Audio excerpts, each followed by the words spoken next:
नमस्कार, मी मुस्कान. आपण पाहतात माय मराठी टीव्ही. रोजच्या ताज्या बातम्या पाहण्यासाठी आजच सबस्क्राईब करा माय मराठी टीव्ही. पाहूयात आताची महत्त्वाची बातमी. भाजपा, शिवसेना, राष्ट्रवादी काँग्रेस, आरपीआय व मित्र पक्षांच्या महायुतीचे 260 कराड दक्षिण विधानसभा मतदारसंघातील अधिकृत उमेदवार डॉक्टर अतुलबाबा भोसले यांच्या प्रचारार्थ माननीय नामदार श्री देवेंद्र फडणवीस, उपमुख्यमंत्री आणि गृहमंत्री, महाराष्ट्र राज्य यांच्या जाहीर सभेचे आयोजन करण्यात आले होते.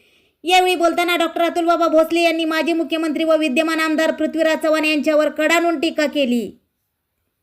यांना आणायला लागल्यात की माझी बदनामी करायसाठी यांनी 4 एजन्सी आणलेल्या आहेत. तुम्ही स्वतःला मोठे नेते समजता, मग माजी मुख्यमंत्र्यांच्या प्रचाराला माजी राज्यमंत्री जातात का? हा माझा सामान्य माणसाचा प्रश्न आहे की तुम्ही माजी मुख्यमंत्री आहे, माजी मुख्यमंत्रींच्या प्रचाराला माजी राज्यमंत्री, तरी सुद्धा अडचण वाटते म्हणून दुसरा माजी राज्यमंत्री. माजी मुख्यमंत्र्यांनी दुसऱ्याकडे जायचं का माजी राज्यमंत्री बोलवायचे?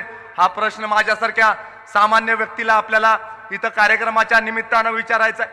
आज तुम्ही वक्ते म्हणून कोणाला आणता? तर सुषमाताई अंधारेंना साहेब बोलवायची वेळ इथं आली की सुषमाताई अंधारेंना बोलवलं की पृथ्वीराज चव्हाण साहेब किती मोठे आहेत हे सुषमाताई अंधारेंनी सांगा.